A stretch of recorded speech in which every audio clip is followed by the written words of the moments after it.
Oh, what is happening? Welcome to another episode of The Craft. My name is Nick Pollock, and today we have a special guest that isn't Saris. No, it is Cade Povich of the Baltimore Orioles. Cade, thank you so much for taking the time. I know it's been tough. Your schedule has changed a lot rapidly over the past week or so, but it's just great to just sit down and talk shop with you. Yeah, thank you. I'm excited to talk, and thanks for having me on.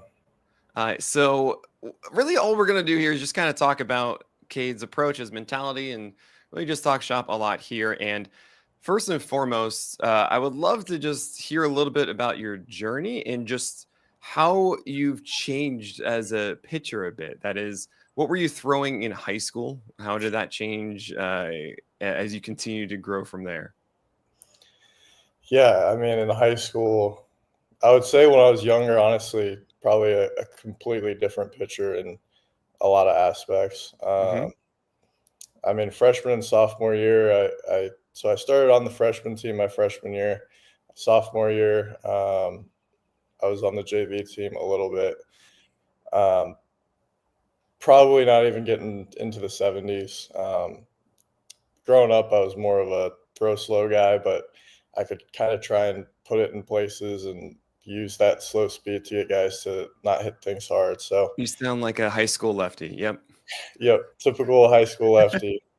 Um, Learned a change up, learned a curveball, and um, then when I was younger, I was trying to figure out something to throw inside because when you're like 11 and 12, you're scared to Yeah. throw inside to kids. So found a YouTube video of Mariano Rivera explaining how he threw his cutter. So it was one of those things where I Get started out of here.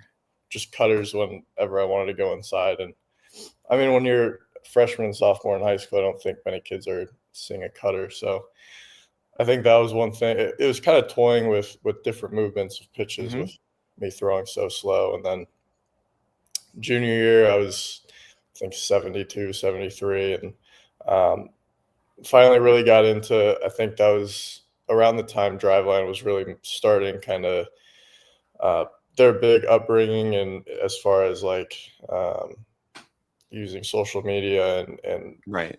kind of marketing their stuff. And so there was a group of us high schoolers in Nebraska that got together and went to this facility and kind of started that. Oh man, so I'm so sorry to interrupt you. I just want to remind everybody. I believe you'd be like 16 or so in like 2016. Then I mean, it's Yep. really easy for you. You're born in 2000. My gosh, what a gift! So I, I just think about this for myself. Of like, I graduated high school in 2006, and I had no YouTube at the time. I think that's actually the year that YouTube then came into existence. So no drive line to go to, no pitch. I actually had a ball that had dots on it. They said, "This is how you throw a slider. Put your thumb here." And this sounds like this is wrong, I've you seen that. know. And so you were what you're saying to me is that you are the prototypical high school southpaw who's looking at a YouTube video of Mariano Rivera, goes to drive line with your friends in high school, and this is really where things just completely changed for you. Yeah. So um, we had so we had a guy. He was a dad of a kid I know, and I think my dad grew up with him as well. There was probably 4 or 5 of us. We'd go to a local facility in Nebraska, and he bought like the first.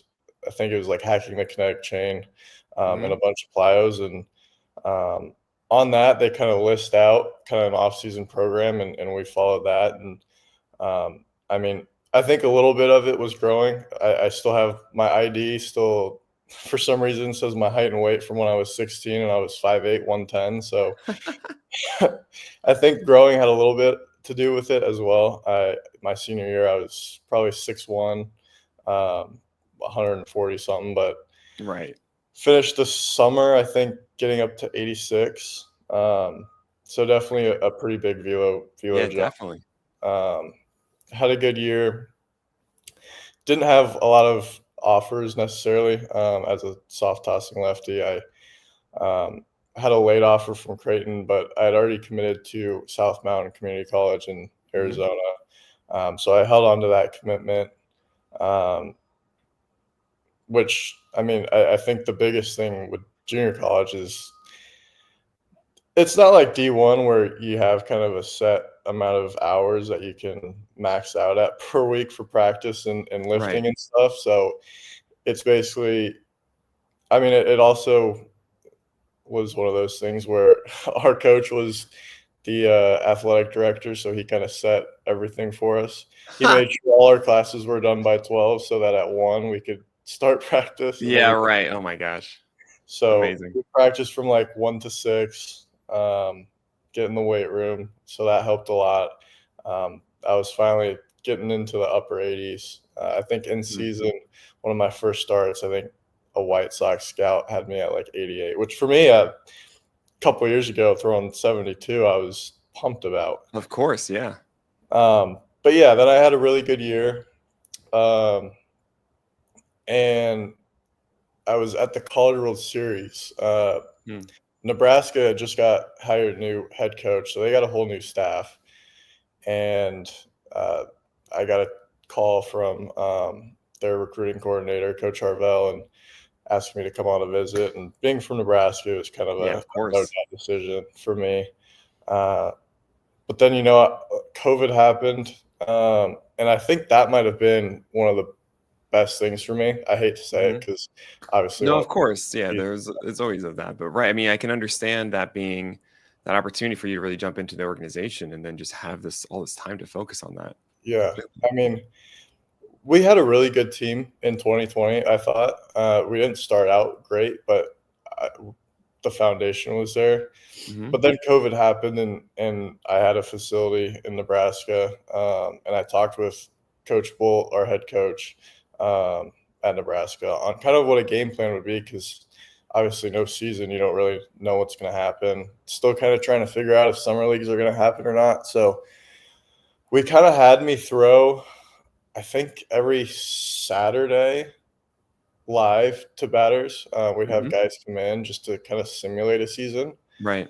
But I think the in between time was almost like off season ish to where I was lifting a lot more than I would in season. Sure, yeah.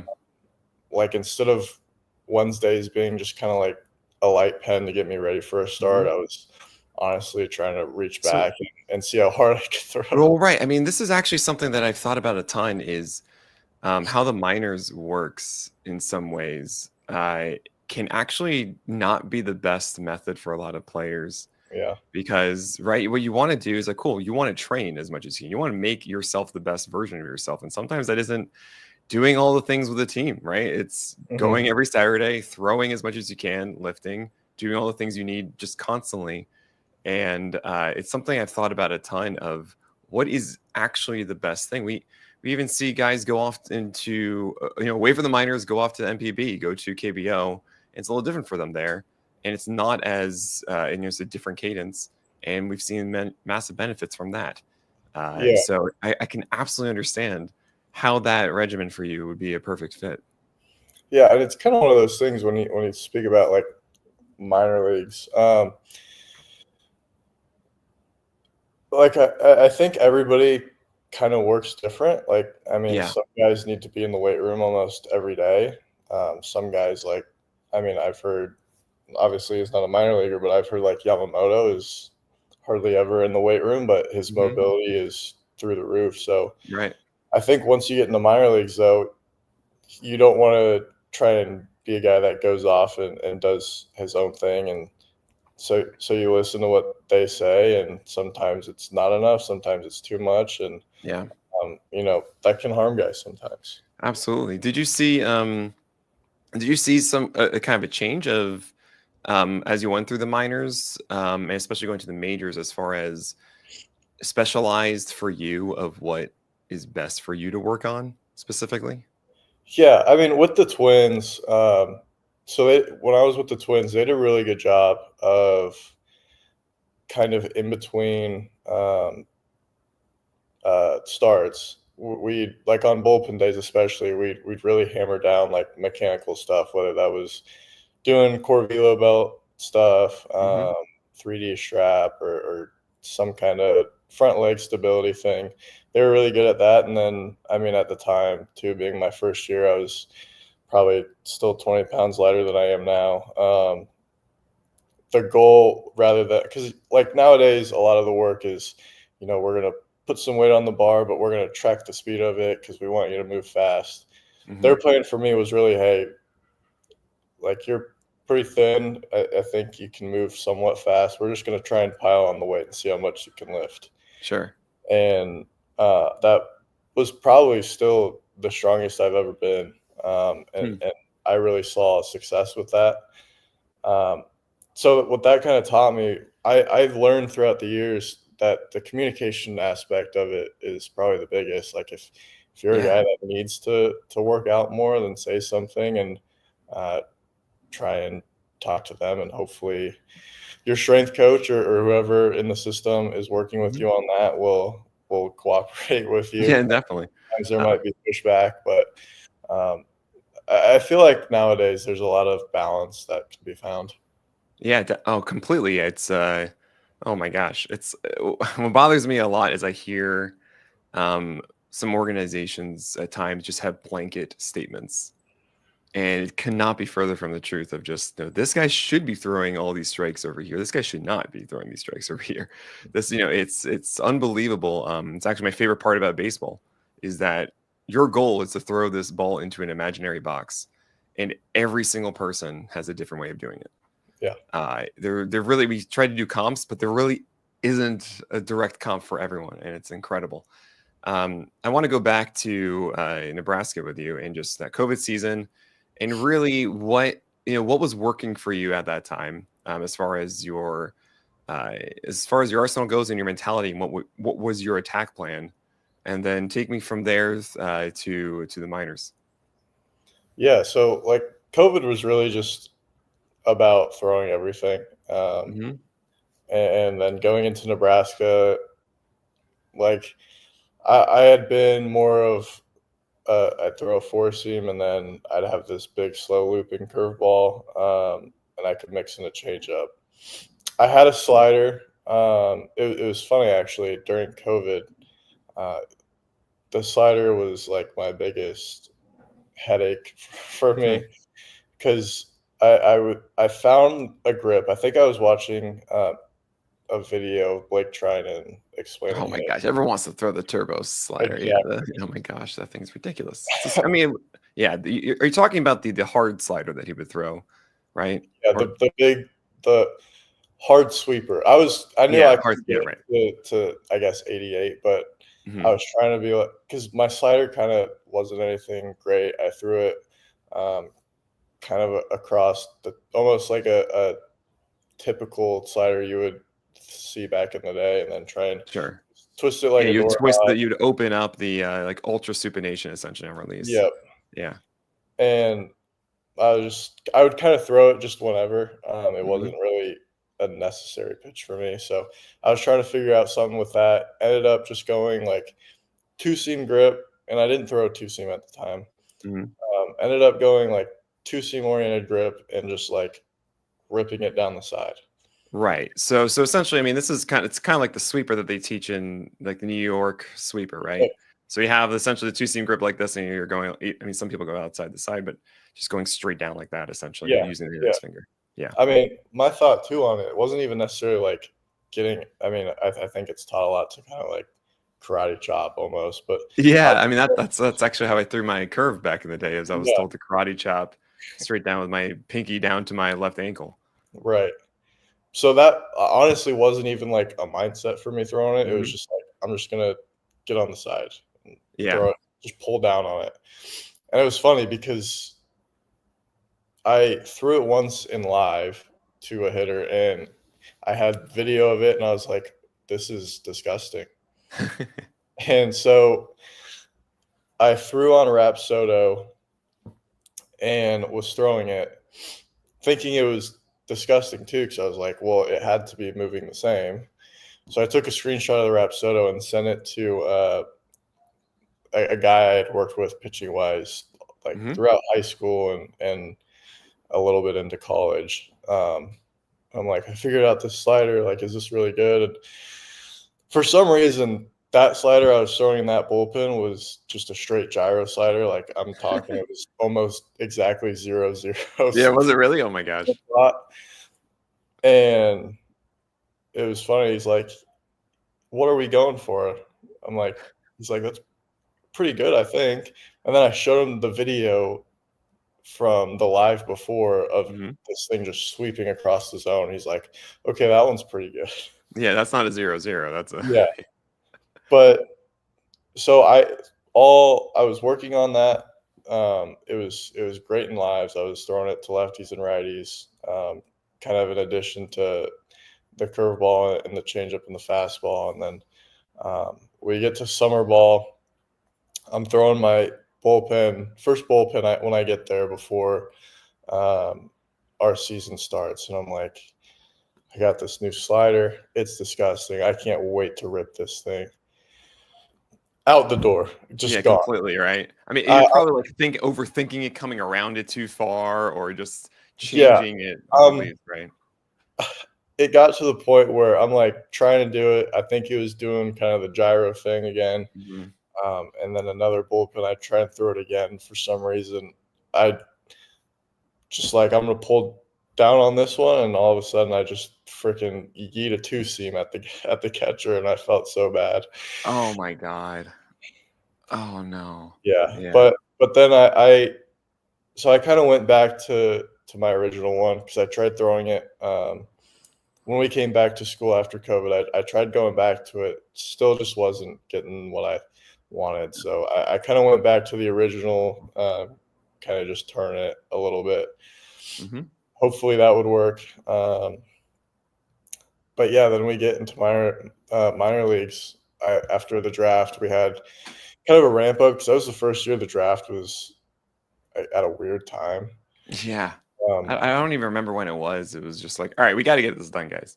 yeah, it was weird because usually it's during regionals, Mhm. during the college year, and now they do it where it's like a whole month later. So Yeah, they do the All-Star break now. yeah, and I was a guy that's like, I need to keep throwing Right. for scouts in front of scouts because I'm not like a locked in high pick or Mhm. anything. So I kept throwing. Luckily, that helped me a little bit once I got to camp because my ramp up was quick. Oh, I nice, yeah. wasn't really shut down, so I was able to finish, I think, the last 3 weeks of the season in low A. Mhm.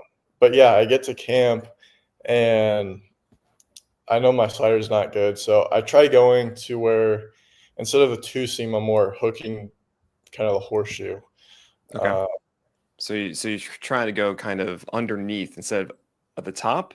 Are you talking so about the up no, there or actually at the bottom of it? if you go back to like the two seam, Yes. and then Here we just go go. to the side on the horseshoe. So like my middle finger, yeah. So I'm trying to throw it like that, and I'm ripping Yeah. it.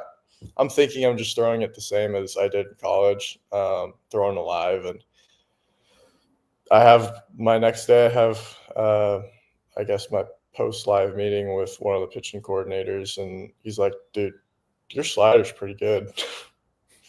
Nice. And I'm like, "Oh, okay, cool. Let's." I didn't know that, and I really didn't know honestly too much about pitch metrics at the time. Like we Mhm. didn't have TrackMan data that we could look Yeah, at all right. the time at Nebraska. I mean, we had it at the stadium, but I mean, It's kinda wild how much it changes everything. yeah, The second you have it, it's, I mean, it's been an, enlightenment for me too, of just saying, "Oh, cool, cool. This is what extension is and induced vertical break and height adjusted VAA, all these different things just massively change how we understand the impact of a pitch." And by the way, you even mentioned like, "Oh yeah, I had video of this and that." I'm like, I literally don't have a single video of me pitching. And I hate this to no degree. It's all I wanted, just to get a grasp of what we're throwing. right. And you kids have it so easy these days. Okay. No, I'm really happy that of course you found that slider finally. And yeah, tell me more about this conversation with your pitching coach or pitching coordinator. Yeah, I mean, and so we just kind of stuck with it, kept throwing it, and we would make some tweaks in like first time throwing on Edgertronic and stuff like that. So Mhm. we made some tweaks to it, and it's been really good, like, in the minors, especially with those baseballs. I've been able to get, like, 20-some sweep on it. Right. So say that. I want to make sure that's very clear. The baseball is different in the minors. Oh, completely. It's like, I would say high school, like, The super seam. over exaggeration, but seams are, like, here. They called it super seam. That's at least what it was. It It's was the they're insane. best. They're insane. Um, yeah, it's funny because I was talking with, one of the guys. We have a group that I worked out with back home with it's like Aaron Bummer, Jake Myers, and uh, one of the guys there, Kyle Kubat, who kind of helps. He brings in like the track band stuff and helps Hmm. us with pitching. He was talking about like it's funny because some high school kids that he works with will come in and they'll be like, "I carried my vertical break was almost 30 Great. Here's a for this, baseball. for Try this this. high, Yeah. I'm sure."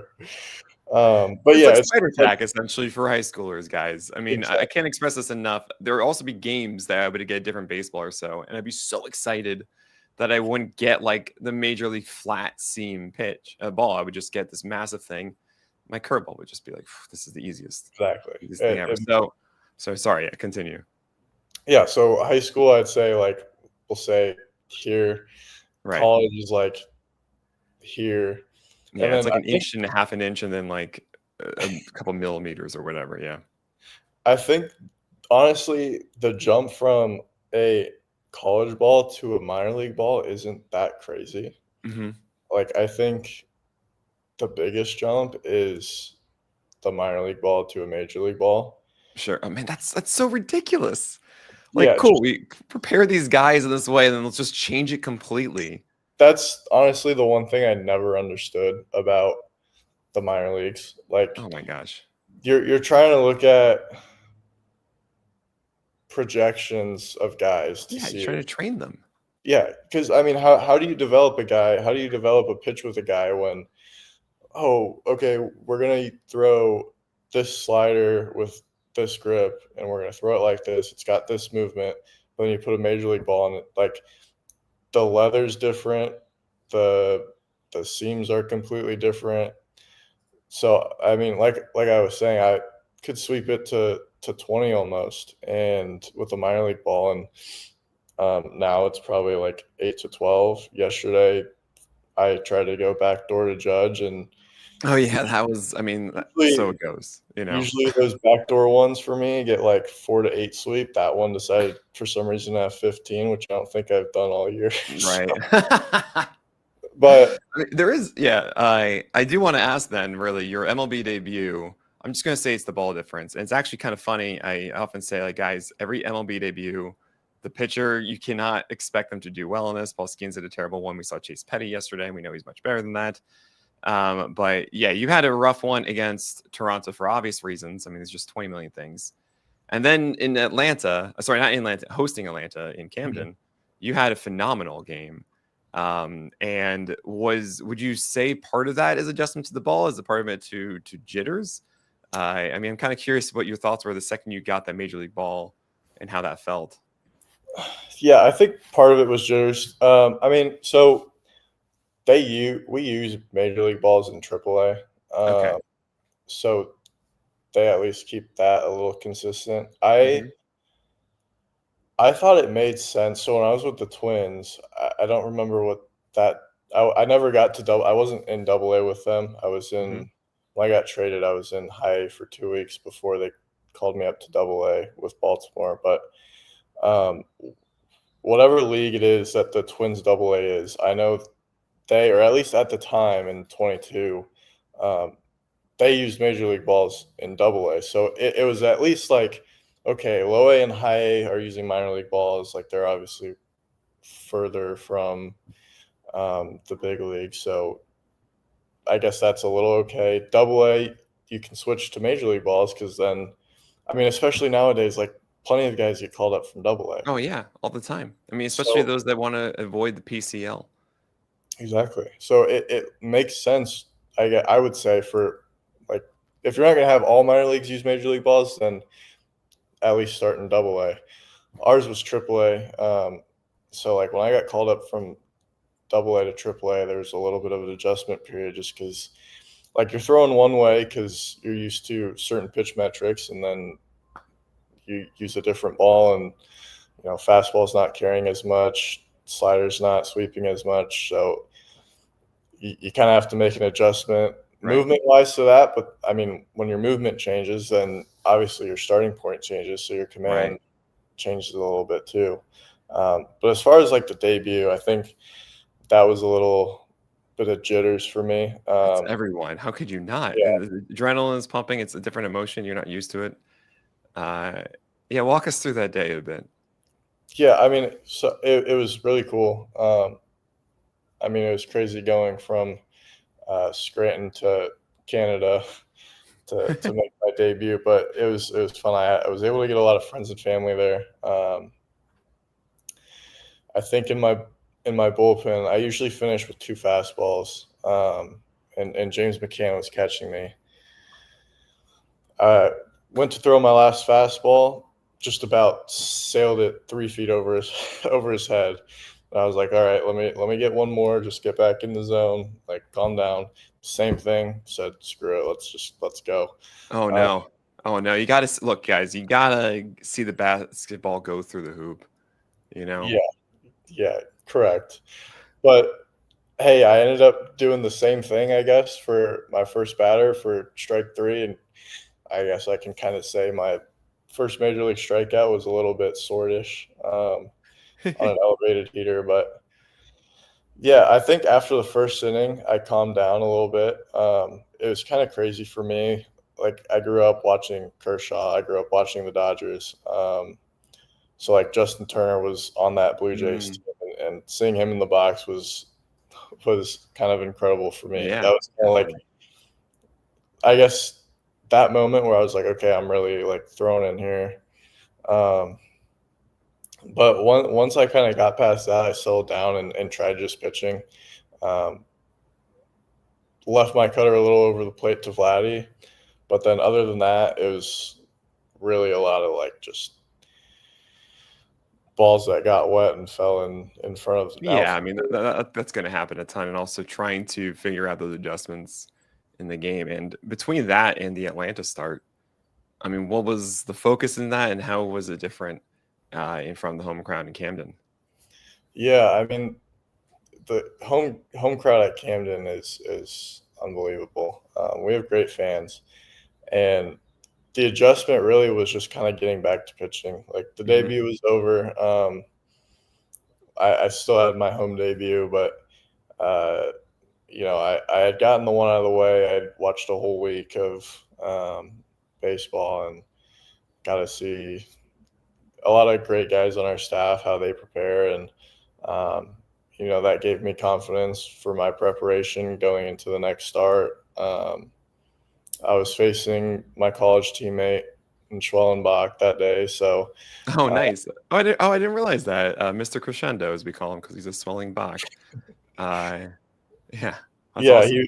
I always joke when I, talk with people about it because I'm like, "Yeah, he was my shortstop in college and would come in and close some games, and now he's just tearing it up." So, it's Yeah, it's kinda not fair, honestly. Like he has like six no, not at pitches all. and he throws 96 now. It's like, come on, man. Like, Yeah, but okay. I mean, he I think I could be wrong. I think he got drafted as a pitcher out of high school and then went to Nebraska, and, I mean, when he was coming back from Tommy John and working towards pitching again in 21, I mean, you could just watch his bullpens and Yeah. see that, okay, we have something here, and Right. then Right. you're back in rip 99 closing Oh my after playing gosh. shortstop all game. So, Oh my lord. but yeah, I mean, um, sorry, I lost what I No, was. so you're facing against Schwellenbach in the second start. Yeah, so, facing him, it was kinda, I think that, like, loosened it up a little bit, just because we had kinda talked about it all week together, um, and yeah, I think that made it a little loose. We both threw pretty well, that day. Had our college coach, our academic advisor, one of our athletic trainers as well, so I think that was a big, I think having that as my second start was really good for me, just Hmm. to really level me out and not try and overhype things. And what would you say, in that start, and I really kind of want to focus on that one and the White Sox game, of course. I know we call them the Cry Sox. It's just sad, and we want them to be better, but they're still a major league club, and it's not like you can just go in there and throw whatever you want and you're going to have success. You actually need to earn it completely. And I remember specifically in that one, your high fastball was just cruising past guys. I mean, really overwhelming them there. And are those the two starts that you kind of think about where it's all right, this is me executing what I want to do. This is the version of Cade Povich I want to be every single time I go out there. And what does that look like for you? Yeah, I look at those two a little bit. You know, you say, yeah, like the White Sox, they're a major league team. I know they weren't the best last year, but at the same time, they have a whole minor league system. So if they Right. really thought all those guys were so terrible, they would bring up a bunch of other Exactly. guys. And the Athletics in the past were a team that were looked on as not very good, and I got behind a lot of guys and walked a bunch of guys, and then let a hot Brent Rooker get up and hit some home runs off me. And um, so I think that game, honestly, looking back at like the Athletics game, Hmm. really set the tone. I don't think going into it, I necessarily overlooked them saying like, "Oh, it's the A's. Like I don't have to do too much." Um, but it really set a stone in me that like it could be a team that's 1 in 100 at the time you face them. Like they're still a major league team. They're Yeah. Right. some of the best of the best. Right. Uh, and, Yeah. and so that kind of helped a little bit with like my mentality throughout the rest of the year. Hmm. The White Sox game was big for me. Just as far as an execution standpoint, like challenging fastballs inside Hmm. to righties. I think realizing that I got a decent amount of strikeouts and swing and miss on the changeup that day, and not necessarily a lot of them were great as far as height. Um, but I think that kind of opened me up to realizing, like, if we're gonna pound inside with fastballs, and it's okay to kind of change speed and eye level away. I know, like in the past, I've gotten hurt on changeups that have been maybe a little bit off the plate, but Hmm. elevated thigh high.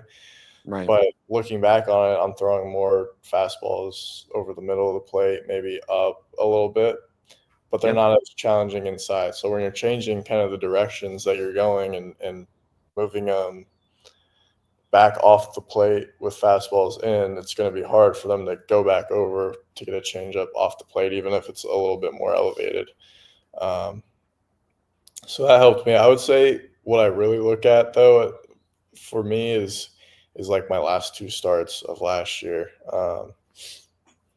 The game against Detroit, and then Mm. the game at Oh, Minnesota. in Minnesota, of course. Yeah, your former squad.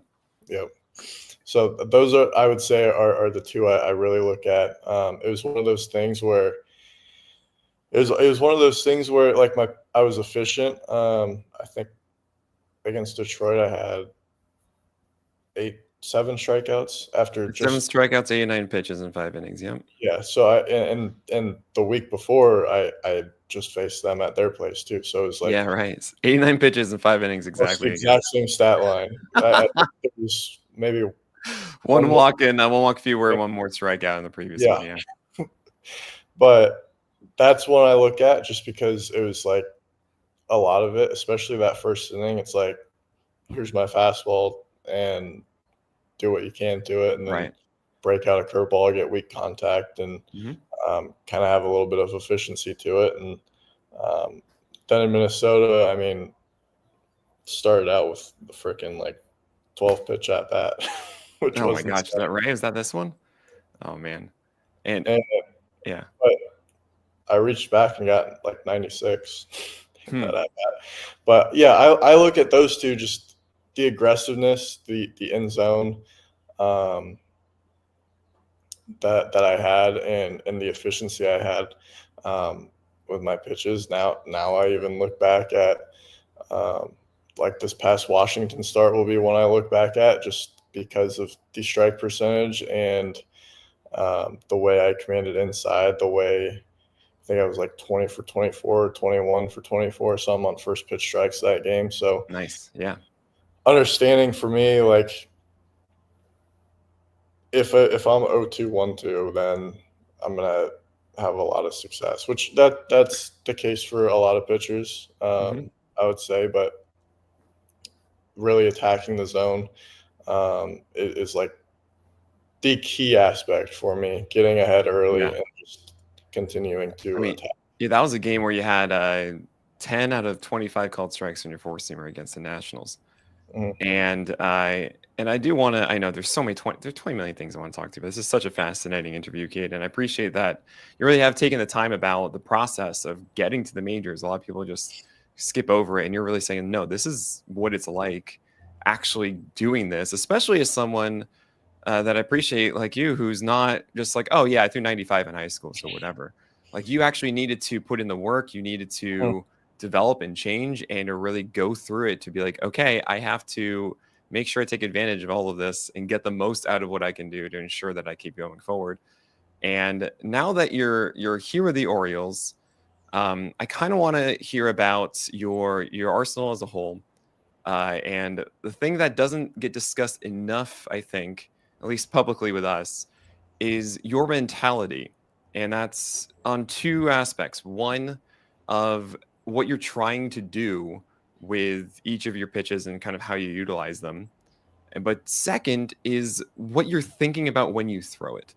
I think about this a ton with when I talked to Zach Gallen about, I was asking him, hey, you have a slider or is it a cutter? Like, which one is it? And this was back in 2019. Now he split them out because whatever. But back then he said, well, it is a slider, but I have to think in my head it's a cutter. Because if I think it's a slider, we're going to do exactly what you're talking about, the ultra supination, getting on the side too much of it. I need to make sure I have a flatter wrist, or stiffer wrist rather, staying on top of it. And I'll naturally have that supination to get what I want on it.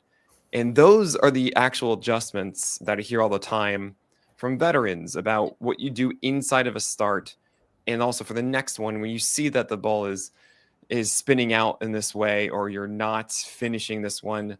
It's not just saying, okay, cool, throw it more inside. It's about, all right, what is it in my delivery that I need to be focusing on? Like for me, backdoor two seamer, I essentially shoot through a shooto.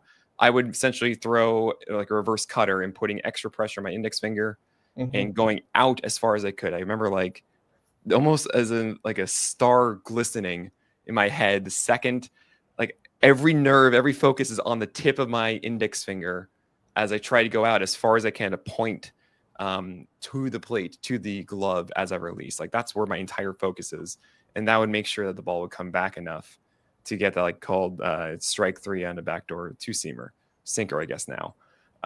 And that's what I want to hear about your arsenal and what you're trying to do with each one. And I want to start, yeah, with that four seamer. Are you thinking of this as a, hey, I want to go upstairs with this? You have a lot of vert on it, 17 inches of vert. We like that, especially considering that you don't throw 98 to get all the extra spin a lot of other guys get and use for it. Is that something that's, versus lefties versus righties, you're saying, cool, just generally upstairs? Or is it inside of righties and also away to lefties as well? What's your game plan with each of these pitches? We'll start with the four seamer.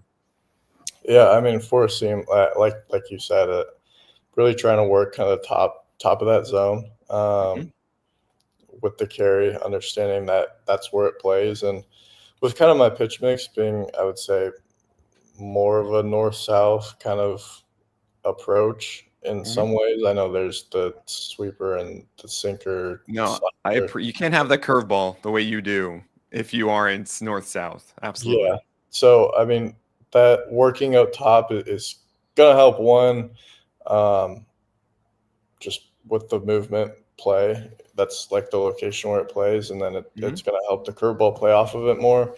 I think recently too, we've been looking at a lot more of like, you know, guys. I think especially forcing guys like hitters are understanding that like forcing guys are going to throw it at the top and kind of opening up a shoot to where when you throw it down in the zone, like it stays truer, but it looks like it's going to be a ball and stays in the zone. So gotten ahead a lot by just throwing four seam, kind of, I guess, old school approach at the knees.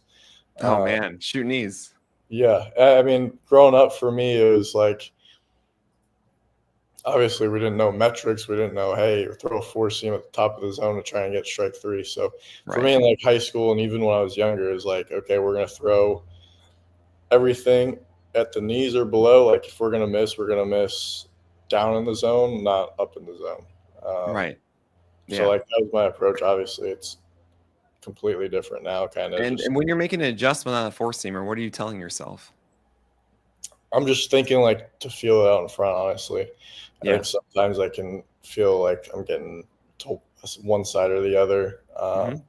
But really, when I feel kind of out in front, feel like everything's just going forward is when I feel like one, I have a little bit more life to it, and two, I can command it a little bit better. Like the Cincinnati start, my four seam command was all over the place, and I think I was really trying to think I need to um, think about throwing it in a different location when looking at it. I think it was more like timing thing with my Hmm. mechanics. So that was just a situation where like I tried to make an adjustment. I was looking at the wrong thing and didn't realize it soon enough. And maybe that's just a little bit of inexperience still trying to learn and figure things out. But yeah, so like that's my four seam. Yeah, I with your so I mean, just kind of nailing that four seamer a little bit here. I love going out, right, doing the towel drill essentially. And it's what I have noticed is that against left-handers, specifically, the plan, I mean, right now, correct me if I'm wrong, generally is four seamers away. You have big sweepers underneath, and then you also have sinkers inside as well. Do you find yourself more comfortable throwing that four seamer away or that sinker inside?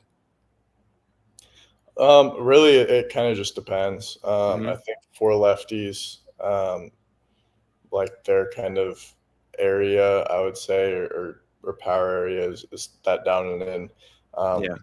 Pretty typical for, I would say, majority of left-handed hitters.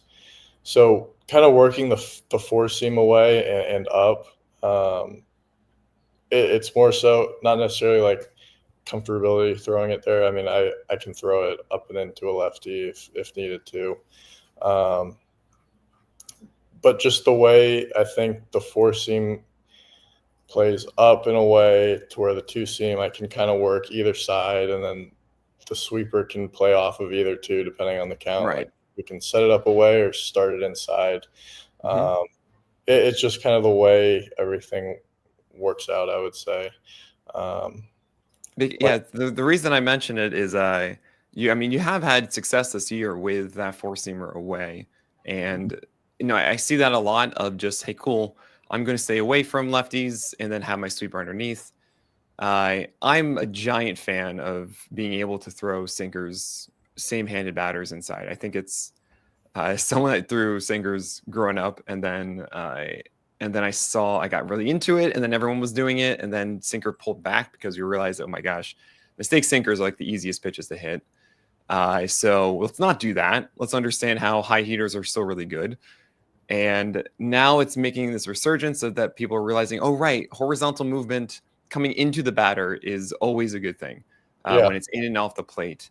And I see that your sinker. Two things about that I really like this season is one, you're way more consistent getting strikes with it than you are on your four seamer. Right now, it's 21% usage at a 77% strike rate, and there are some that have leaked over, hmm, but I mean, we have PLV, which is our by pitch just overall grade based on the count and the kind of batter and everything. And it calls it one of the better sinkers out there actually against lefties. really, So it's loving it based on the location, how you used it.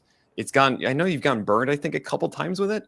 The outcomes are not favorable. So the two times it's been in play has been also really good contact for them.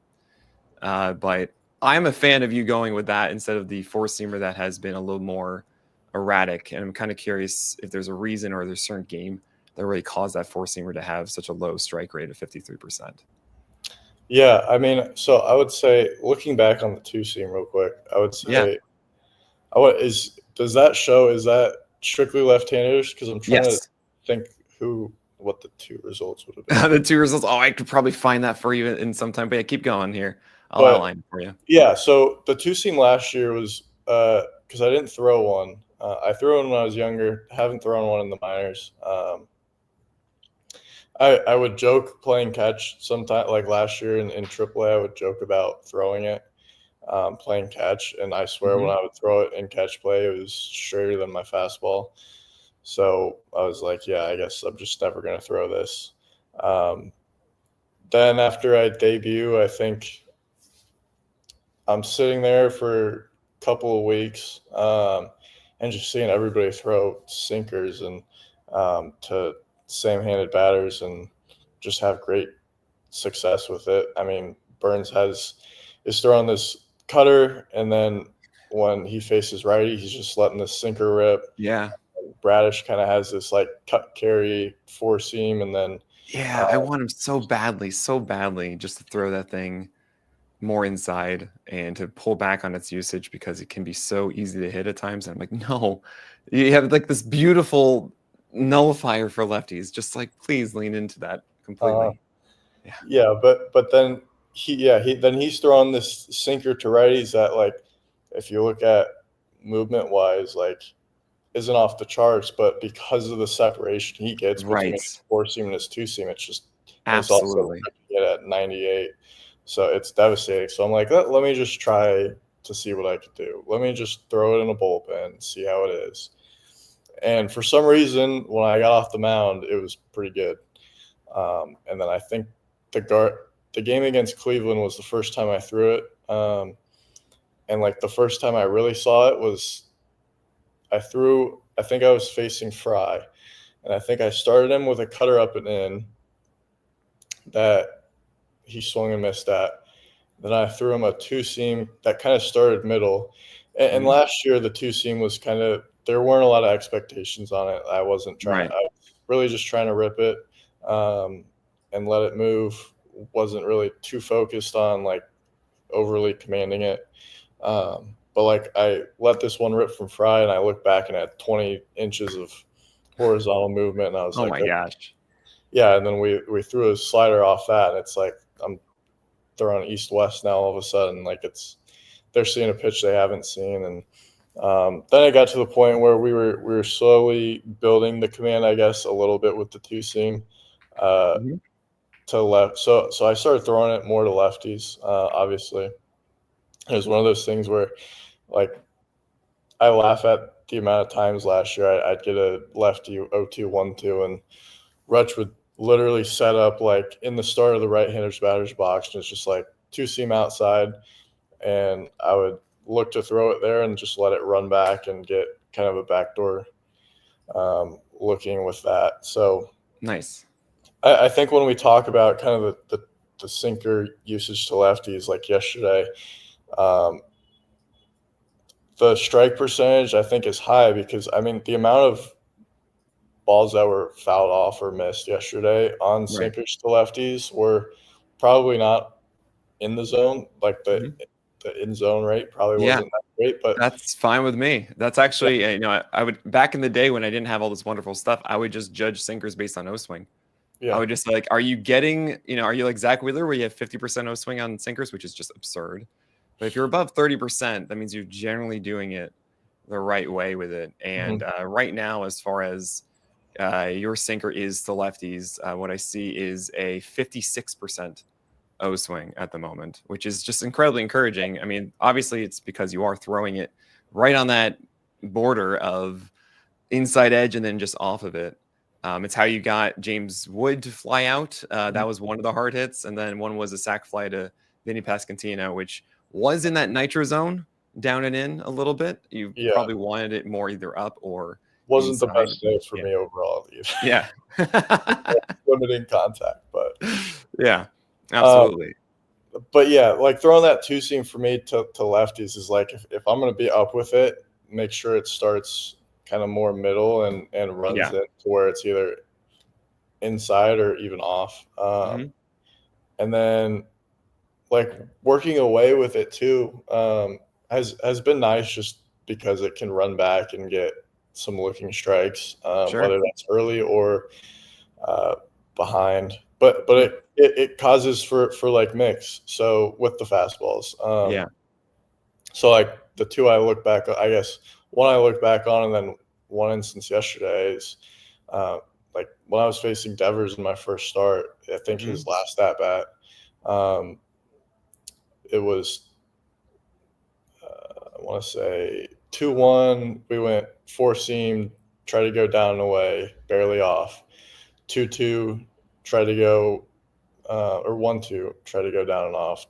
Then 2-2, try to go down and away with the four seam again, was a little off. So now it's full Hmm. count. I'm thinking he just saw two four seams in the same spot, both down and away. I'm like, let me just try and throw a two seam in the exact same spot and let it Yeah. run back over. Looking, it probably started in the exact same spot as those four seams, ran back over. He wasn't swinging at it, and it came Yeah. back into the zone. Yeah. It's beautiful. You love to see that. And then, like yesterday with Grisham in that last at bat, we were Hmm. um, throwing him a lot of two seams. We had in his earlier at bats too, mostly like two seam slider. I think we tried to mix in a curveball, um, but then maybe it wasn't Grisham, whoever it was. Um, four seams. He was a lefty. Uh, four seams, and then or we were mostly two seams, and then full count. Just tried to rip a four seam down and away, and probably imagined it was a two seam and it was gonna come back, and uh, it was off the plate a little bit, but luckily he probably thought it was a two seam and was going to come back and got a swing and miss. Yeah. That we have a strike looking. It's from Grisham at 3-1, and then you have the 3-2 Grisham swinging as Mm, well. yeah. Yeah, right. And playing with that 100%, I love it. Going between two fastballs and just even getting a ton out of that. Would you say that, I mean, against lefties, it seems pretty obvious to me at least that you feel like the out pitch is your sweeper to lefties? I mean, that's just a prototypical thing. Lefties, you got to have that big slider or something just to throw down and away. It's kind of weird how more susceptible they are. But then again, you see guys like Dylan Cease and DeGrom are just like, yeah, I'm just going to throw the slider down and away all the time against righties, and things are amazing too. But Yeah, there is always this idea of I wish just a I little had bit just more tug, you this know? pocket like DeGrom has in this down the Oh, way it's clutch. unbelievable. It's just how, oh my gosh. I like to think it's because of his simplicity a little bit. Like he's very just everything's compact with him Yeah. in his mechanics. But when it comes to right-handers, I mean, you're going to face a ton of them. No teams are not shy to throw. Great, we've got all the right-handed bats we want. You're gonna have to deal with this. And obviously, when it comes to being a slower, I don't want to say. I even feel weird saying slow because it's like you throw 92, man.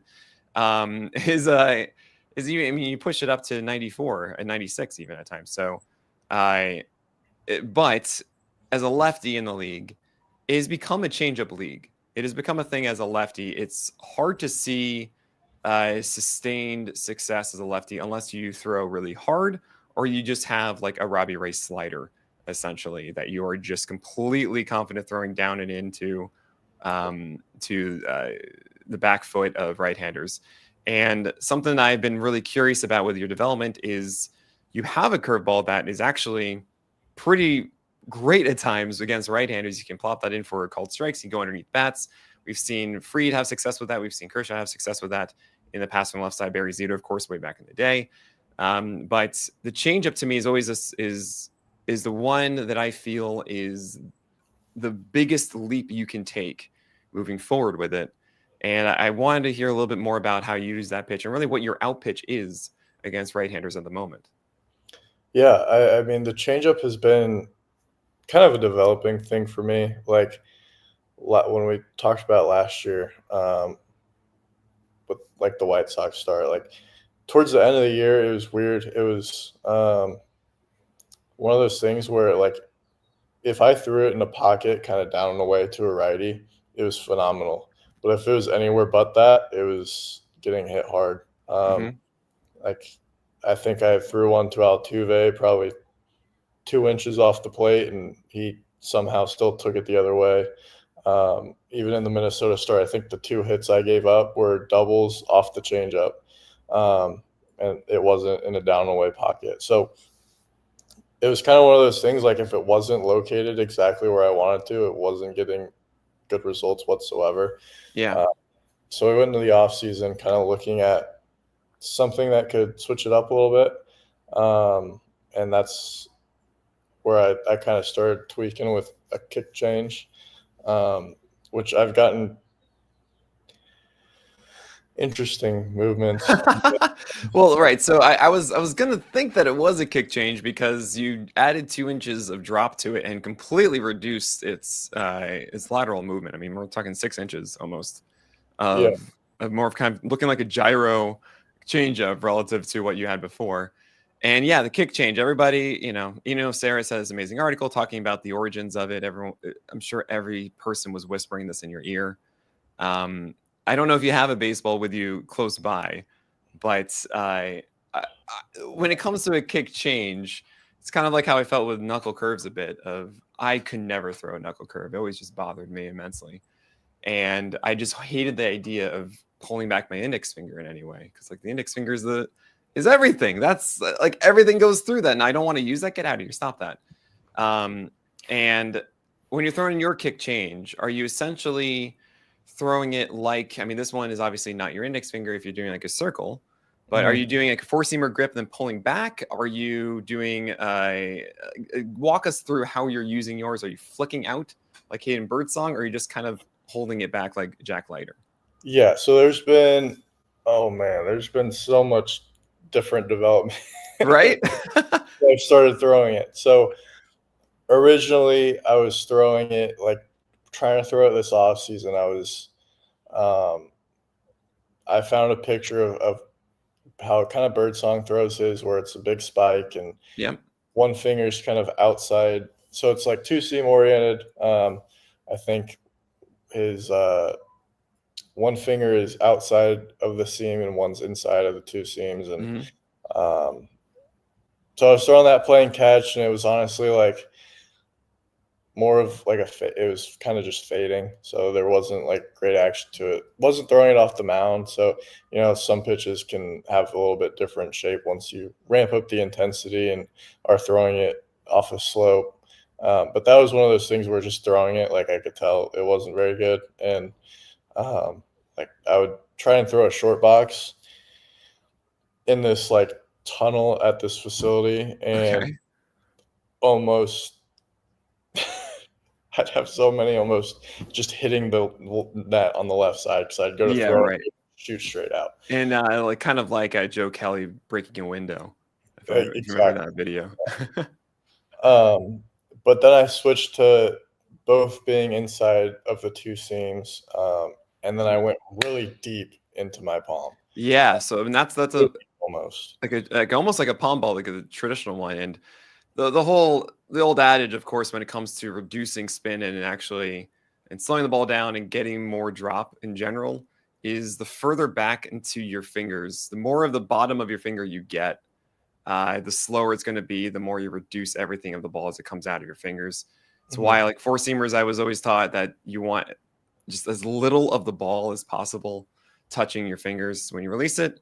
And then the more and more you get in. So, like the Fosh ball that you might have seen, which is it's pretty much what the splinker is. And Cade, I can't tell you enough like how much of just duh, of course it's the same. When I finally saw a splinker, because that's what I used to throw, is it's just a splinker to me is you make it a one seam grip, so you put the one seam in Yep. between, and then you just push it further into your fingers, like halfway down your fingers for it, instead of all the way down to the back as you're describing with yours. So that's what the splinker is, everybody, and that's what a fosh ball is too.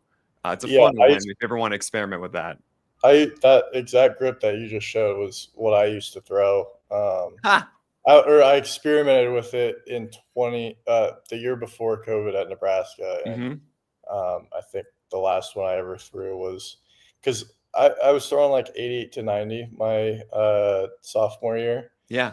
and when I would throw that, it would be like 86. So it was kind of just a hard changeup for me, but it had But good if it move. had that extra movement and different and off of it, then like sometimes that's all you need.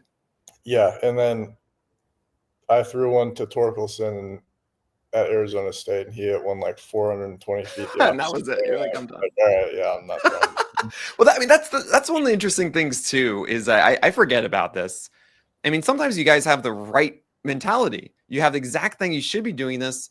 This is what Jameson Tyone mentioned, where he's throwing these cutters up and in, and it's like really good. And then all of a sudden, Brandon Marsh hits one that's just like a perfect cutter as he's just getting into it. He's like, no, I'm not going to do this again. I'm like, Jameson, this is such a good pitch, though. I know Brandon Marsh did that, but you can't do it. And yep, Torque just ruined a pitch. This is why I hate hitters. They should just be cardboard cutouts. Unbelievable. But right, so this quick kick change you're throwing, you're getting it deep into your palm now. Yeah, so yeah, now it's not as much, but still talking about like the evolution of or the evolution of it so far.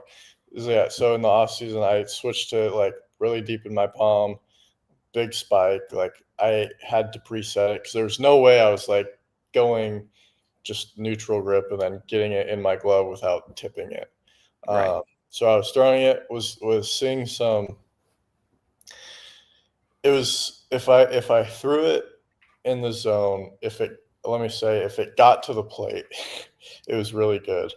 But it Mhm. was one of those things where if it's so deep to where sometimes it just doesn't come out and it's going 55 feet. But killing the spin so much on it to where it was like I think I have a picture of one I threw it like -7 vert with -12 horizontal, which is insane. I think you're muted.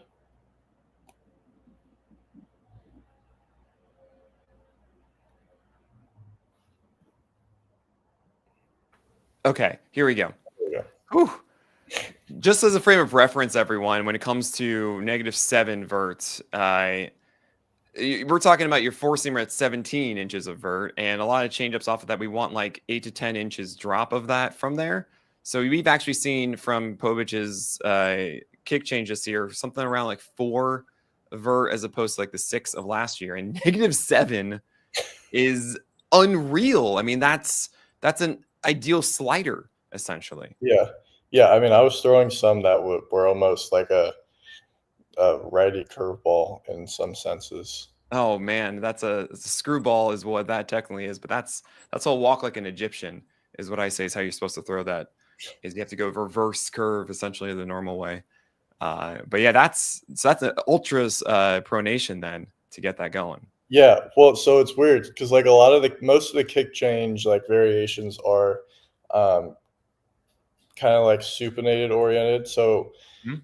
it's it's to allow it to kick it a little bit more so that it gets it spinning more on the side to drop down for. Oh, interesting. Yep. Okay. So when I was getting it really deep though, it was less like kick change and more just like spike change to where looking at the edgertronic of it, it Mhm. was like my middle finger was almost pushing like a knuckleball. Right. Yeah. Right. So And you are then, doing the flick. yeah, and then it was just catching here and then spinning like if I was almost sidearm and really like Devin Right. Williams trying to roll it over and whatnot. But yeah, the command on like I was getting sick movement if I was putting a pitch in a vacuum and was like, I don't care if this is a strike or not, just look at the Right. Right. movement itself. Fantastic. But I would maybe throw like one for every 12 for a strike or something like that. Like Yeah. And not that's unfortunate. Right. so then I switched to I started playing with like, okay, I think kind of this grip is what I'm looking for, but maybe not as deep. So I started playing with like how deep I had it. Um, Started getting more of like the supinated seam effect to it, to where Yeah. I was getting it to closer to zero. It would be more like I'd throw one maybe in it, like a -1 or -2, but for the most Yeah. part, they're between like 0 and 4 ish. Right.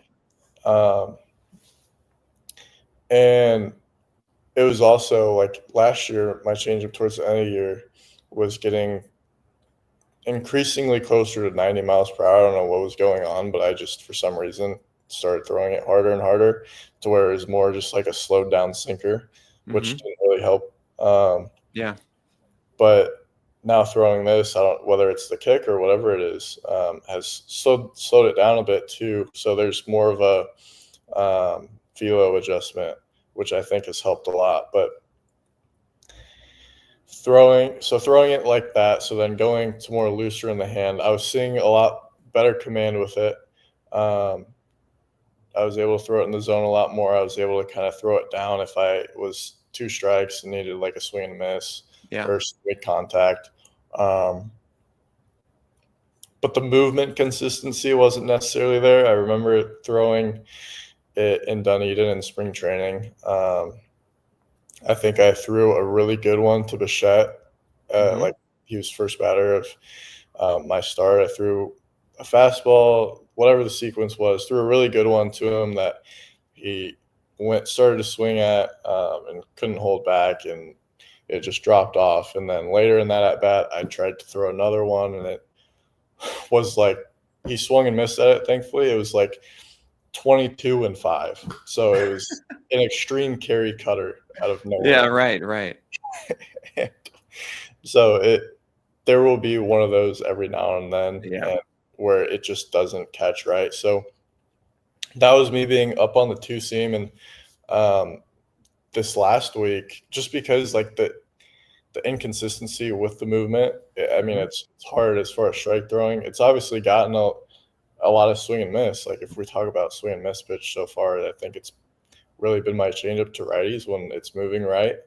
But having the confidence to throw it is a big thing, and not knowing if okay, I'm going to start this middle and let it finish down and away, Yeah. but then it carry and come up and Well, over the middle of the plate. what is most interesting, I think, about it this year? I mean, this is me just saying the broad label of stuff, and it's why it's so great being able to talk to you about it.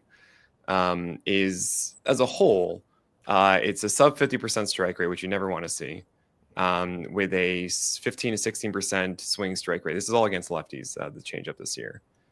And when you look at the locations of it, it's actually a little interesting. Like I would think, agree that when you talk about the pocket of where you want this thing to land, is essentially half of it is kind of in that bottom quadrant, down and away, and the rest of it is just a diagonal off of it, right? And looking at the strike zone plot this year, I'm seeing everything around that box.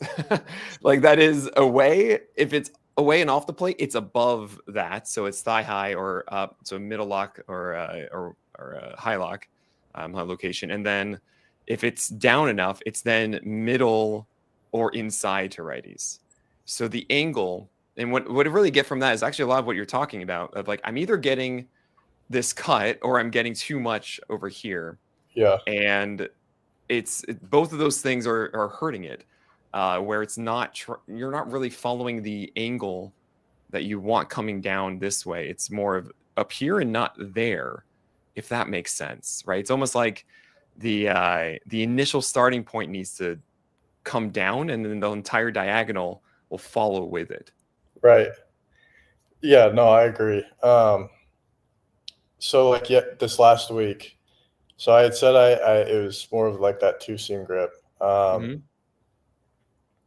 So I kind of went back to uh, my one from last year, the grip. So instead of it being on the two seam, if you like pull it down to where like it's under the horseshoe, or going over the horseshoe, not exactly like going across the two seams, like going whatever they call it, like over the rails. Oh yeah, down the tracks, or across the tracks. Yeah, it's that, but it's up a little bit more.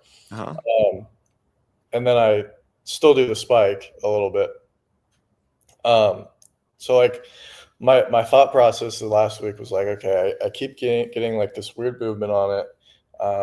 It's not necessarily consistent. It still feels a little weird, like gripping this like a two seam. Let me try and pull it down, kind of go to last year's grip, but maybe spike it. Maybe that'll still help with the movement. Um,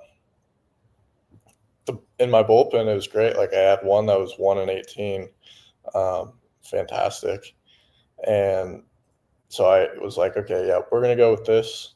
It feels natural to me. I feel like I can command it and throw it. Like for me specifically, like changeup, like I want it down and away, but like with how it's moving, as long as it's down, great, great with it. Right. Yeah. So I'm gonna actually show this to you really quickly, if I can do it. I think I can. Yeah. Look at that. This is the change up movement. It's almost. Let me see if I can manipulate this a little. There we go. Uh, we can see against right-handers, Yep. you have it away too much or down inside. As far as also movement, you're actually everything that you described. This is all via the YouTube, by the way, guys. If you're listening right now, you definitely have to watch this on YouTube. You can see the different. I mean, there's so much change, and you can see this experimentation you're talking about. Obviously, I think we would all agree we want this one. We want the that negative vert changeup. Oh my gosh, that'd be insane. And yeah, I guess what I'm getting at is we're all really looking forward to that coming together. Do everything you need to do. We don't care what the results are. Okay, I know you do. We don't. We just want you to get to that Yeah. consistently as much as possible. Yeah. Yeah. So I did that throughout the week, and then yesterday playing catch with it before, and I don't advise like switching stuff during a game or before Oh a game, yeah, no. but I was throwing it like I did in my pen, and I was watching it, and I'm like, this thing is straight. This is just not gonna work. Hmm. Um, Threw a couple in the bullpen as well, and I was like, yeah, I gotta revert. I gotta revert back to going to the two seam. I think I threw one to Goldschmidt his first at bat, and then I threw another to somebody else, and I think the movement on both of those was somewhere between like 11 vert and like -4 horizontal. And like this is just a crappy cutter. Yeah, At eight. that's yeah. We see those scattered ones up there in that plot that I just showed. Yeah, Yeah. so it was two of those, and luckily, like I said, what's definitely helped with it so far this year, even with bad locations, just the velo kill on it. Hmm. So they were both pulled foul. So I'm like, okay, I can't. I'm going back to this. I'm sliding it back down. I'm doing what I did earlier in the week, and then I think ended up throwing a few more that game, and maybe got a swing and miss. Got a couple looking and some weak contact on it. So um, yeah, I mean the development of it has just been crazy because I've gotten anywhere from that 20 something vert, like cut carry slow fastball type deals, almost kind of like the Zach Gallen cutter changeup that he threw Yeah. that Right. to like I threw one to Jonathan India in KC that was like 86, and it was -2 and -18 or something like that. So it's definitely one of those pitches that there's like if it doesn't catch right, it's going to do something completely different than you're intending. Yeah, exactly. And just want to let you know, my colleague Alex Fast calls you the Slim Reaper, just so you know. But I do also want to go back to the initial question, which was your out pitch against righties. Would you say it's the curve, the you want it to be the changeup? Is that four seamer? Yeah, I mean, I want it to be, I guess, the changeup. I would say it is when it's working right, like when I throw it in the down location that I want and it does what I'm expecting it to, then Hmm. it gets the swing and miss. But like we were talking about, sometimes it decides to hop up on me and stay in the zone. I think the curveball being kind of one of my better pitches. I know sometimes metrically it doesn't always say it's that great. Curves are hard to get metrically right Yeah, because generally what we see is either you're going to throw it as an early called strike pitch, just get that what I call free real estate of just you're going to get a strike most of the time if you can just get this over the plate. They won't swing at it. And then later in the counts, it can be difficult to get whiffs on it. Just in general, curves are either not chased as much as, say, sliders or changeups. yep, And it can be difficult to get that right because if guys are looking off speed and then they see a curveball that's a lollipop in the middle of the plate, then bam, there you go. You're going to get hit on that. Yours, though, I will say, I mean, you've heard this, I'm sure. Easy comparisons would be Max Fried of the approach that you have and everything that you do with it. I I love it. I think it's really fun. It's great. Is there, do you feel comfortable in that 2 strike count throwing that underneath the zone to a righty? Yeah, and that's been like the biggest thing um, with it so far this year is just like when it hasn't been great has just been leaving it too much in the zone, especially 0-2, 1-2. But Yeah. uh, like if you look back and see the swing and misses, like I think in Washington, Cruz and Bell, it's kind of almost like a slider mindset with it to where I'm throwing it to a back foot because obviously it's not straight like up and down. There's some horizontal on it, so it's No, but gonna. that's why we like it. It has that two-plane movement. We dig So it. when it goes more like where it's more of that middle start and finishes almost kind of like a back foot curveball in a sense to a Yeah. right, that's when I really see the swing and miss on it. So like when I'm shooting four seams at the top and then um, like working the curveball off of it on that same line, that's when I see the swing and miss. When I see more contacty with 2 strikes, um, it's more either I'm leaving it over the middle of the plate and they're catching it and just seeing it and able to try and get a bat on it, Hmm. uh, or it's more starting away so they can kind of see the line earlier. Yeah. And it's not finishing under their hands under the barrel. They're kind of able to reach out. So I've still gotten plenty of weak contact on it, but I think like that kind of back foot approach is where I've really seen like the swing and miss success with it. Yeah. What's interesting is that you can see, I mean, I love this about strike zone plots too, is that you can kind of see actually your visualization for it. That is where you're starting and how everything goes off of it. Because you just see the diagonal line. Yep. And kind of like it is with the changeup, what I used to throw a backdoor curve all the time. It was my best pitch against lefties. I've seen a ton of guys have success with curveballs and upset-handed batters, and sometimes it is the back foot. But generally, what I see is you're trying to actually go for, and this is how I did it, was you try and go for the called strike down and away. You want it to land there, and everything kind of goes off of that one. So kind of like with the changeup, what I normally see is yours is starting around, up and away, and then going down that diagonal, down maybe like middle away, and taking that and trying to pull it down 2 inches or lower so that starts at the bottom of the zone as the first one, then going down so that when the curveball is released, it's starting up and middle away off the plate.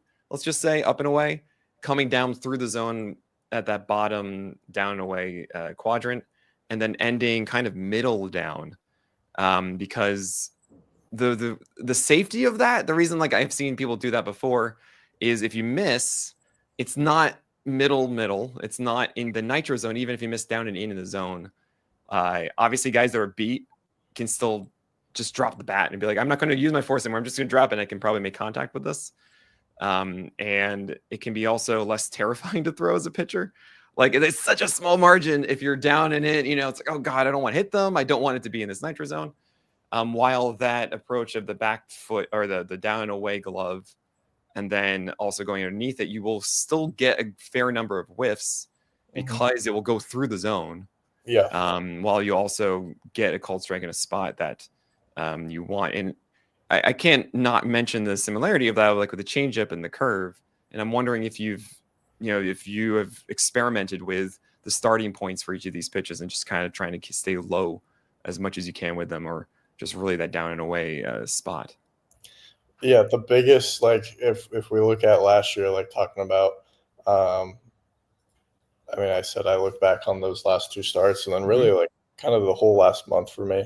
The biggest mindset was like I'm gonna rip a four seam. Like I for me, I know just ripping a four seam, I know more than likely it's gonna finish at the top of the zone. But then like the emphasis back to being like my off speed, I'm gonna throw it knees or below. Hmm. And that's kind of I think it's easy to try and what's happened I think a little bit for me is like easy to try and think um, I'm just gonna rip this and throw it Right. for a strike or 2 strikes, try and rip it for a strike to ball, and um, I just really need to get back to that mentality of like rip the four seam, let it carry, and um, just focus knees and below on everything else. And the last one I do want to mention, because by the way, I got to say, Cade, I know I initially said like, oh, 20, 30 minutes, whatever, but this has been so much fun, and really hearing you really dive into it. I don't think anyone's actually giving me that proper journey that you have. And it's a fantastic one too. I'm really happy you shared it with from high school to the majors.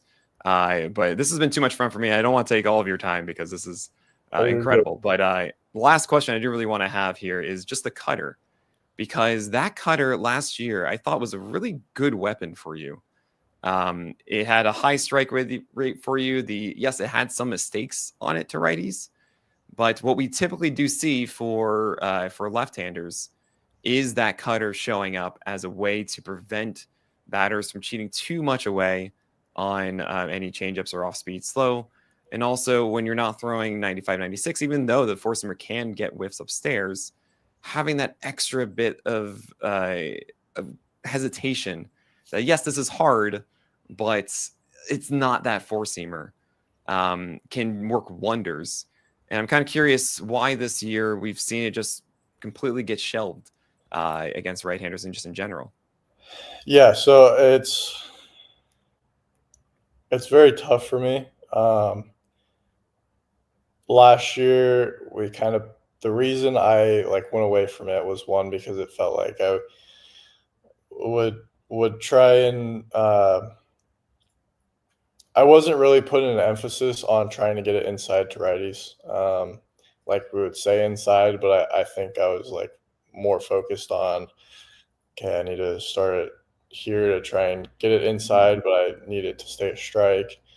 Um, and that would cause me to sometimes leave it arm side and it would just run back. Kind of like if you think Yeah. about like trying to throw a two seam into a righty and like a front door two seam to a righty, especially throwing four seams in, is a very beneficial pitch. But if you start it inside and it runs back over the Yeah, middle of the plate, completely. there's a It lot is of such a damage that can be dangerous done. pitch. There's only like a handful of guys, Michael King and even JT Ginn are like, hey, I can throw front hip sinkers, no problem.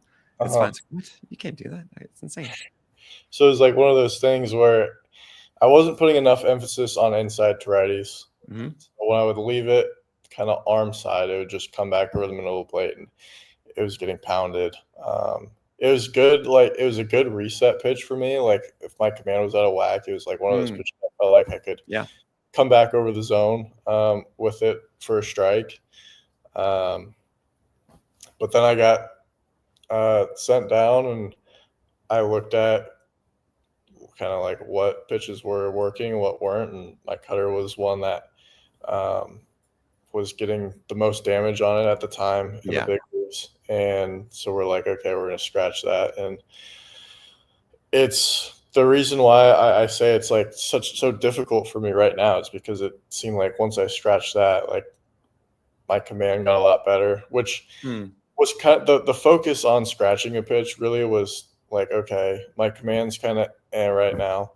Let's dial it back. Let's not throw 6 pitches. Let's right.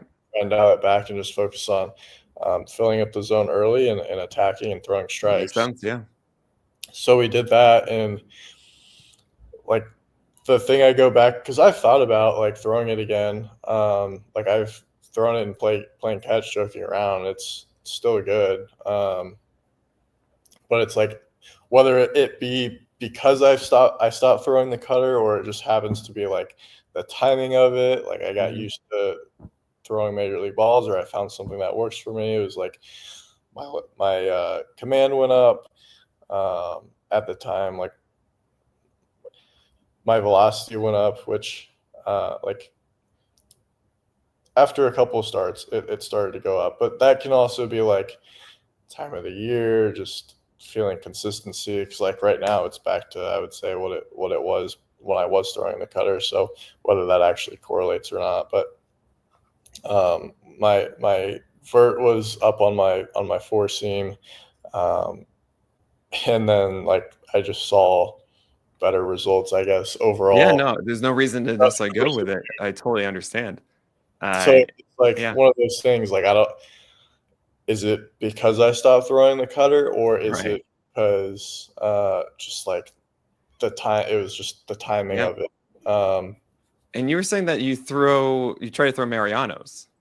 Yeah, so it's pretty much like a force I flip it, so it's not, Right. So the other side, so you're yeah. essentially falling off a little bit So as you throw it. when I throw my four seam, I go, like, horseshoe out. When I throw my cutter, I go, Okay. like, horseshoe in just so it's a little Hmm. different, and I rotate it a little bit. Yep.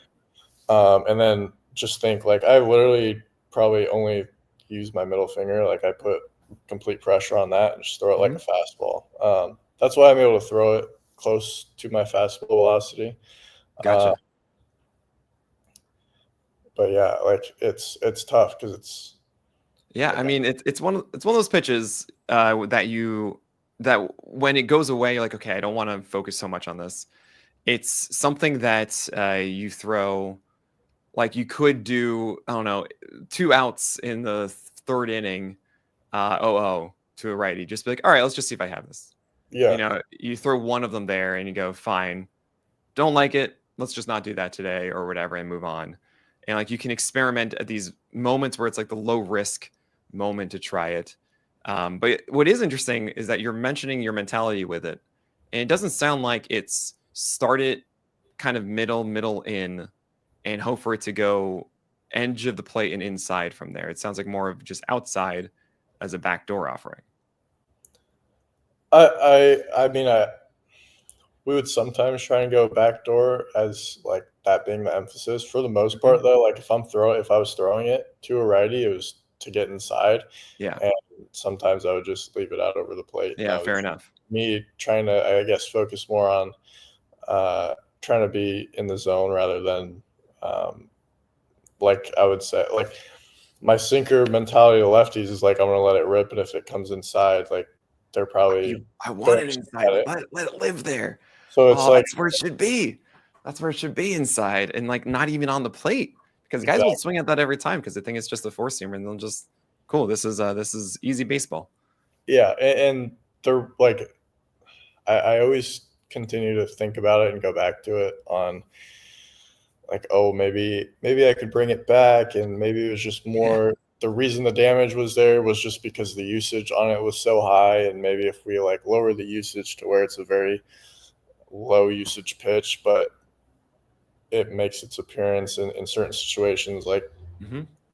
I got so many strikeouts, honestly, in, like, AAA, just because I would be throwing a four seam and a cutter kind of in the up to up and in locations to righties to where Hmm. it's like they're seeing Two essentially, fastballs in the zone and they don't know which one's which. yeah, so it's like I'm throwing a four seam up and in that, is hopping above the zone that they're swinging under or they're taking, and then I'm throwing a cutter that's starting in the same spot and they're swinging at it thinking it's the four seam, and then it Right. runs up over their hands, and um, It's then so man.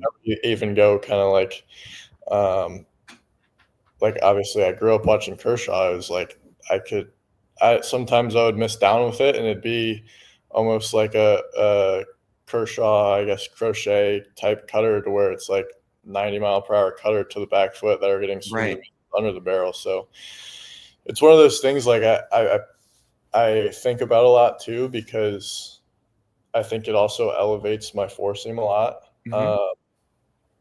and my changeup. Like, in AAA last year at the beginning of the year is like, okay, I can if I'm working primarily like four seam cutter changeup, and I know I'm gonna have a good day because I'm gonna attack with those and get ahead easily, Yeah.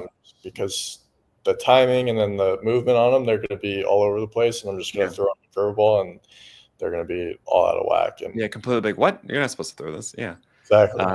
I'm gonna bang the table saying, hey, you throw sinkers inside, make sure they're inside of lefties. You throw cutters, make sure they're inside of righties, and miss inside. If you're gonna miss it inside. Keep Right. those four seamers doing what you do with them. Make sure the mentality of the curve and change are down as opposed to too far east west, because you're really good at north south, and I feel like, oh man, if you just like, I know this is easy for me to say, have bad starts. I don't care. Like, have those bad games. They're not going to be perfect right now. It's an interesting situation, I think, and with your squad, because you guys have such a good team, and also you're figuring out like, how do we get through this season with the damage to the rotation that you guys have had. And it's a place where, it's easy for me to say, cool, invest in like a start or two. But then I'm like, Cade, you don't want to get sent down. You got to make sure that you're okay and everything like that. And I'm like, I get it completely. And I hope that you're able to have some of these conversations. It's like, look, I need like one or two with this. I'm going, and just with your catcher, be like, every so often, let's try and take advantage of a moment where I can at least experiment with this one or that one inside of a start. But this is just the luxury I get out here, is being like, oh, okay, yeah, if he just invests his 1-2 starts, he's going to do this. It's going to be great. It's fine. I truly do believe in that cutter approach, especially as a lefty, and you're trying to figure out a way that they don't go after that four seamer as much. Aaron Yeah. Judge said this, and it sticks with me forever. The hardest thing to do as a hitter, as he says, is when a guy has two fastballs that are with different movement inside the zone. Yeah. He doesn't know what to do with it. Like, even thinking about like last year, I was to lefties with the cutter. I was throwing 3. I think that's why I look back on like one of the Juan Soto strikeouts was like I'm starting him like with a 4-seam away, then I'm bringing a 2-seam that starts kind of off to back over to get a strike, and then I'm throwing a 4-seam up top or something like that, and then sweeping one off the plate, and then like moving it over a little bit to then throwing a cutter that like looks like maybe it would sweep off the plate, or maybe a fastball that's just down and away, but it ends up coming off the plate to where he can't get to it. Yeah, there's a lot of versatility on throwing it like glove side, especially to lefties and righties. Yeah, But you will see. It's part of the whole thing, right? It's that's why we call this the craft here. It's all a work in progress. You can always be better. Every single pitch. It's so wild seeing guys like Verlander just change. I'm like, what? DeGrom now going, yeah, right. I'm going to throw more changeups now. I'm like, dude, you're what? Okay. This has been such a pleasure, Cade. I can't thank you enough for taking so much time. My gosh, I can't believe how long it's been. It just flew by. We wish you the best here, of course, and I can't thank you enough for coming on. The very last thing we always ask everybody, I promise is the last question, is what is the most memorable pitch that you have thrown? Most memorable pitch.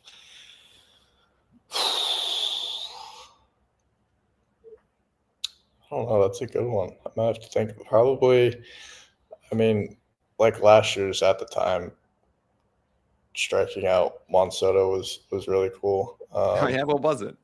It was a cutter down away, and I don't know if it might have been Alex Fast that tweeted it, but someone had tweeted it. It was my second time facing him. So like the first time I faced him in New York was just crazy stat line. I don't even want to think about it, but I only gave up 1 run, so it's okay. But then when they were here, I think that at bat I had him strike out. I think I saw him tweet about how I had made him swing and miss 5 times in his first 2 or 3 at bats that game, and oh man, swung and missed 5 times in a game all season. So that was, I mean, being like one of my first 8 starts or something like that, seeing that for a guy like that was really cool. Yeah, that's amazing. Oh, I love it. Cade Povich, thanks so much for being here. To everybody listening, thanks so much for sticking around. I mean, obviously, you can watch this on YouTube as well, so you can really see all the media that we've shown during it. But thanks so much to Cade, and my name is Nick Pollock, and we'll talk about the craft of pitching again next week. Thank you. Thanks for having me on.